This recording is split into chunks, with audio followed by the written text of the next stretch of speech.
Bonjour à tous, c'est encore Benoît. Alors, on a terminé le projet Reservia et aujourd'hui on va passer au projet numéro 3 de Open Classrooms qui est le projet Oh My Food. Alors, allons-y, c'est parti. Alors, pour nous inspirer, j'ai trouvé un élève qui a fait un très bon site web, qui est donc Mathis Barré, le premier qu'on avait vu dans le site Reservia, qui décidément, ce garçon est plein de ressources. Alors, c'est son projet numéro 3 ici qui est pas mal du tout. Alors, ce qu'on va faire, voilà, donc une personne qui a un projet ici, là, vous voyez qu'il a mis un readme. Donc tout ce que vous voyez là, c'est ce qu'il y a dans le readme.md, Markdown. Alors, comment est-ce qu'on va faire pour faire tourner ce projet chez nous? Eh bien, la première des choses, c'est qu'on va le cloner. On va appuyer sur Code là, et donc on va copier l'adresse qui est ici. Alors, si vous êtes fainéant, vous pouvez juste télécharger le .zip, mais ensuite, vous aurez un fichier qui est complètement, enfin, vous aurez un dossier qui est complètement déconnecté de GitHub. Donc, vous ne pourrez plus faire de git pull dessus. Donc allons-y, je vais copier ça, hop, et puis je vais me mettre là où j'ai envie de le mettre. Alors, le bureau, on va dire. Je vais faire bouton droit. Moi, j'utilise git bash. Peut-être que vous utilisez un autre utilitaire. Et on va faire git clone, bouton droit coller.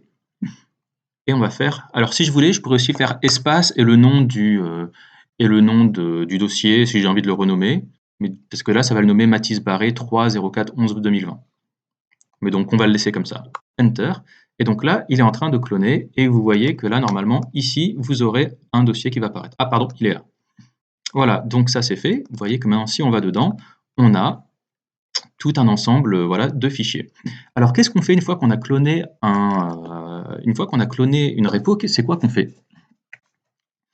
Normalement, vous aurez un package.json. Alors, ce package.json, il a été généré par Node. On en parlera un petit peu plus tard. Le premier des trucs qu'on va faire, c'est d'ouvrir ça. Voilà, on ouvre le package.json et on va voir ce qu'on a dedans. Alors, on voit, donc le package.json, c'est le fichier qui contient toutes les informations sur votre repo. Donc on voit que le name, il a décidé de l'appeler OC Projet Développeur Web 3, la version, il a mis 1, description, troisième projet du parcours, machin. Et alors ici, ce qui est très important, c'est que voilà, on a les scripts. Et les scripts, ce sont voilà, des scripts. Donc là, il a deux scripts. Il en a un qui s'appelle dev, qui est donc qui va permettre de servir le site web. Donc voilà, donc il a une commande qui s'appelle parcel, qui va servir le fichier index.html. Et puis il a un autre script qui s'appelle build, qui va, je pense, qui va transformer des fichiers SAS en CSS. Et alors lui, c'est parcel, build, src, index.html. Ok, c'est bon, mais est-ce que ça marche si moi je lance ces scripts-là? Je ne pense pas.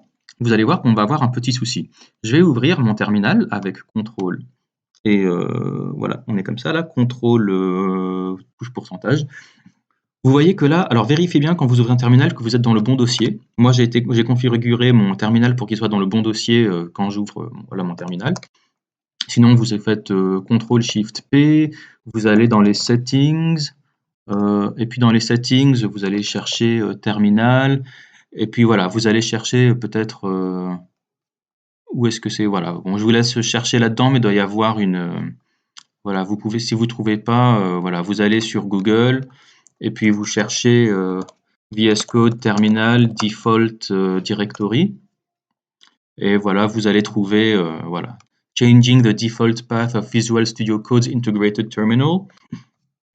Voilà, alors il se peut, voilà, terminal, voilà, vous allez trouver un truc comme ça, voilà, Edit the user preference. Donc en gros, voilà, il faut que vous copiez ça et que vous alliez dans les préférences, la settings JSON, et puis vous collez ça quelque part. Enfin bon, je vous laisserai vous démerder pour ça. Ok, donc on a le script dev ici. Comment est-ce qu'on va le lancer? Alors, pour lancer ces scripts-là, en gros, donc ce package.json, il a été généré par Node. Node, c'est un programme que vous devriez avoir. Si vous ne l'avez pas, téléchargez-le. Donc Node.js, c'est un runtime, c'est-à-dire que c'est un environnement qui va vous permettre d'exécuter du JavaScript. Donc je vous laisse le télécharger ici, et une fois que vous l'aurez, vous saurez que ça marche si vous faites Node, comme ça, vous faites "-v" pour connaître la version, et vous voyez que voilà, j'ai v14.16.1, ça veut dire que Node est bien installé. Donc par exemple, voilà, donc Node viendra avec deux utilitaires, un qui s'appelle npm, c'est le package manager. Donc on va faire npm-v, Voilà, j'ai 6.14.12. Donc ça veut dire que mon NPM, il est bien installé. Alors le Package Manager, c'est un utilitaire qui va vous permettre de gérer toutes vos dépendances. C'est quoi une dépendance? Vous allez voir ça tout de suite. Je vais essayer de lancer ce script-là, dev, et je vais avoir un problème. Comment est-ce qu'on lance ce script-là? Eh bien, c'est npm run, et plus loin, c'est le nom du script. Donc, le nom du script, il s'appelle dev, et on va le lancer. npm run dev. Est-ce que ça marche? Moi, je pense que voilà, j'ai une erreur. C'est quoi l'erreur? Voilà, on va dire, il est en train de chercher à lancer parcelle src index.html, et là, il me dit parcelle n'est pas reconnu. Je ne sais pas ce que c'est que parcelle. Et effectivement, Mathis ici, donc, il a fait un script qui s'appelle parcelle machin, mais moi, sur mon ordinateur, je n'ai pas parcelle. Donc c'est là que ce package.json, il ne fait pas seulement vous mettre une liste de scripts, il vous met aussi une liste de dépendances. Et alors les dépendances, c'est quoi? Les dépendances, c'est du code qui appartient à quelqu'un d'autre et qui vous permet, voilà, c'est du code qui appartient à quelqu'un d'autre. Donc par exemple, ici, on voit que dans les dépendances, il a installé Babel, il a installé SplitB, je ne sais pas ce que c'est, il a installé Parcel Plugin Sitemap. Il a aussi, alors il y a aussi donc il y a les dependencies et il y a les dev dependencies. Les dev dependencies, elles ne seront pas incluses à l'intérieur du build. Vous n'avez pas besoin de savoir ça. Il y a Sass notamment, CSS Nano, Babel Core, Parcel Bundler. Donc vous voyez que tout ça, là, ces 10 machins, ce sont des dépendances qui sont nécessaires à l'exécution de ce projet. Donc quand vous clonez une repo, la première des choses à faire, c'est npm install. Et quand vous faites npm install, automatiquement, npm, donc Node Package Manager, va aller sur Internet télécharger tous ces machins-là et vous les installer. Alors allons-y, c'est parti. npm install. Alors je vais le mettre en plein écran pour que vous puissiez voir. Voilà, donc il dit package.json exists, but node module missing. Voilà, node module missing. Donc là, il est en train de télécharger tous ces machins-là. On voit qu'il est en train de télécharger Parcel aussi, qui lui-même dépend de Core.js, qui lui-même dépend de Chokidar. Il y a FS Event, un tas de trucs qu'on ne connaît pas, mais qu'on n'a pas besoin de connaître. Alors, maintenant, vous devriez voir que à l'intérieur de mon dossier, il m'a créé un dossier avec tous les modules qu'il a téléchargés.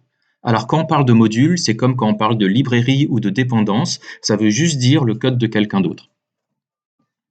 Alors, on va le laisser terminer. Et en attendant, je vais vous montrer que si on retourne dans le dossier en question, qui est là, Mathis Barré, vous avez vu que là, il y a un dossier qui vient d'apparaître, c'est le dossier Node Module. Et donc, c'est là qu'il est en train de télécharger tout, c'est là qu'il est en train de tout installer. Si je rentre dedans, il y a des centaines et des centaines et des centaines de librairies différentes. Et heureusement qu'on n'a pas besoin de les installer à la main, parce que sinon, on serait bien en galère. Alors ne vous inquiétez pas, tout ça, là, tout ce que lui il a fait, moi je vous apprendrai à le faire, on le fera ensemble. C'est beaucoup plus simple que ça en a l'air, donc ne soyez pas intimidés par ça, on le fera ensemble, ça va très bien se passer. Alors où est-ce qu'on est? Est-ce qu'il a terminé? Alors lui, le guide bash, je peux le fermer. Mon terminal, voilà, il a terminé. Bon, je vais le fermer, et puis voilà, je vais ouvrir VS Code ici, comme ça on verra bien tous les fichiers, et pas seulement le package.json. Ok, donc le package.json, il est là. Donc ça veut dire qu'il m'a installé toutes les dépendances qui sont listées ici. Alors on va réouvrir un terminal et puis à nouveau je vais faire npm run dev et normalement là ça devrait bien se passer. Je fais npm run dev et voilà, et cette fois j'ai Parcel qui arrive à me servir, voilà, ce index.html qui est sur localhost 1234. Il ne devrait pas tarder à me l'ouvrir d'ailleurs. Ah, il me dit qu'il y a un petit souci dans le animation delay, voilà. On a quelques messages d'erreur, mais on devrait avoir le browser qui va s'ouvrir. Est-ce qu'il s'ouvre ou est-ce qu'on a besoin d'y aller nous-mêmes? Bon, apparemment, je ne sais pas, il y a besoin d'y aller nous-mêmes. Donc vous voyez qu'il est en train de servir sur le port 1, 2, 3, 4. Donc je vais faire CTRL-clic là-dessus, hop, hop, et il m'ouvre localhost 1, 2, 3, 4. Et voilà, et donc vous avez appris à servir, voilà, vous avez appris à cloner une repo et à la servir. Donc n'oubliez pas, donc Comment est-ce qu'on fait maintenant pour cloner une repo? La première des choses, c'est git clone, puis donc on va dedans, et ensuite on fait npm install. Alors si vous avez la flemme comme moi, vous faites juste npm i, ça revient exactement au même. Éventuellement, vous pouvez faire npm update pour qu'ils vous prennent des nouvelles versions de toutes ces librairies-là. Par contre, faites attention, c'est pas parce que c'est une nouvelle version que ça marche mieux, vous pouvez même casser des choses là-dedans. Une fois que, alors, donc ça, je le mets entre parenthèses, donc faites gaffe à ça.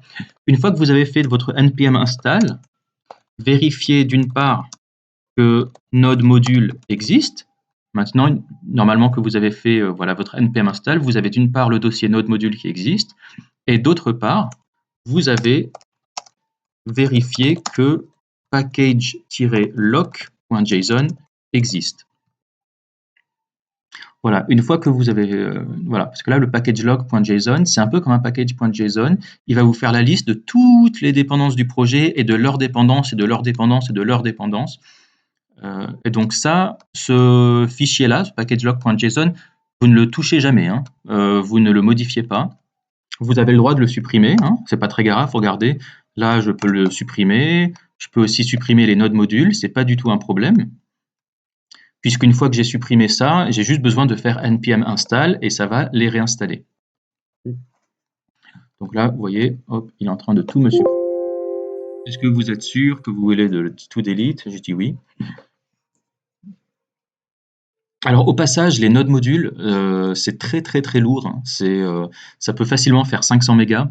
Donc quand vous avez un projet sur lequel vous travaillez plus depuis longtemps, n'hésitez pas à retourner dedans et à supprimer le node module, parce que sinon votre disque dur il va vraiment prendre un coup. Il va vraiment être encombré. Ok, donc on fait un git clone, on va regarder le package.json. Bon, je vais mettre regarder le package.json. Voilà. Regarder le package.json, faire npm install. Alors je vais mettre 3 bis, mais faites très attention avec ça, npm update. Moi en fait, je vous le mets là parce que pour vous dire que ça existe, mais bon, j'ai envie de dire franchement, ne le faites pas. Et ensuite, eh ben, vous allez faire npm, vous ouvrez un terminal et vous faites npm run et le nom du script. Voilà, le nom du script dans package.json. Voilà, que vous retrouvez ici et là. Voilà, donc vous savez maintenant comment cloner et initialiser une repo. Et donc maintenant que ce site-là marche bien, eh ben non, il marche pas si bien que ça, eh ben je vais devoir le débugger. Et donc en tout cas, maintenant qu'il marche, à peu près, cannot read property type of undefined, ça vous voyez que c'est un problème de bundler, donc ok, qu'est-ce qui se passe si je vais juste recharger la page. Alors voilà, excusez-moi, mais je suis bête, évidemment que ça bug. Pourquoi ça bug? Parce que je viens de supprimer le node module. Donc évidemment, donc je vais retourner là-dessous. Alors, pour interrompre un process, c'est CTRL-C ou CTRL-D. Alors là, j'en ai aucun des deux qui marche. J'ai un peu tout cassé, donc je vais juste cliquer sur la poubelle ici, là, qui est le terminal que je peux faire. Ah, alors apparemment, je peux aussi le faire avec CTRL-W, je ne savais pas. On va faire CTRL-W, ça tue le terminal. Je le réouvre. Voilà, je vais refaire un npm install, et cette fois, vérifiez bien que vous allez voir qu'il y a un dossier node module qui va apparaître et un package json.log qui va apparaître. Allons-y. Voilà, donc il est en train de s'installer. Il y a un node module qui va apparaître. Ah, alors lui, apparemment, il avait utilisé Yarn. Alors là, effectivement, on utilise npm, mais moi, je vois un fichier ici qui est yarn.log. Ça veut dire que lui, au lieu d'utiliser npm, il a utilisé Yarn. Alors, npm et Yarn, ce sont tous les deux des package managers de Node qui sont vraiment similaires, hein. Si je fais npm versus Yarn, voilà, il y a deux grandes religions pour les package managers de Node. Il y a des gens qui sont plutôt Yarn, des gens qui sont plutôt npm. Ça revient exactement au même que vous utilisez npm ou Yarn. Voilà, à une certaine époque, vous voyez que npm est un petit peu plus populaire que Yarn. À une certaine époque, on disait que Yarn était un petit peu plus rapide. alors qu'en fait npm a rattrapé son retard. Moi, comme j'ai pas envie de m'embêter, moi je fais tout avec npm, puisque de toute façon, quand vous installez Node, vous avez aussi npm. Donc lui, il a utilisé yarn, ça veut dire qu'au lieu de faire npm install, il a fait yarn install, et ça lui a donné un yarn.loc. Moi, franchement, ce yarn.loc, on n'en a vraiment pas besoin, puisqu'on est en train de faire un npm install. Alors, si on voulait vraiment bien faire les choses, au lieu de faire npm install, on ferait yarn install. On utiliserait yarn, puisqu'on voit que lui, il a utilisé yarn pour faire son... lui, il a utilisé yarn pour gérer ses packages. Donc, si on faisait bien les choses, on utiliserait yarn plutôt que npm. Et donc, je ferais yarn install, ou même yarn tout court. En fait, yarn, ça veut dire yarn install. Je ferais ça, mais moi, j'ai pas yarn chez moi, vous voyez. Donc, voilà, je vais juste prendre ce yarn, le .loc, et le supprimer. Hop, voilà, et on est bon. Là, pour être sûr, alors, on va retourner dans le package.json. Voilà, donc npm, on va faire npm run dev. Alors moi, j'ai une extension qui me permet de lancer le script juste en le survolant comme ça. Hop, voilà, npm run dev. Et il est en train de le lancer. Et normalement, voilà, il a été built. Et maintenant, si je vais là et que j'actualise, voilà, l'erreur est partie. Bon, eh ben, on est parti. Alors, ce qu'on a fait là, vous aurez à faire ça dans quasiment tous vos projets. Même, je pense que dans 100% de vos projets, vous aurez à faire ça. À cloner, faire npm install et npm run un script. Donc, soyez sûr que vous avez bien tout compris.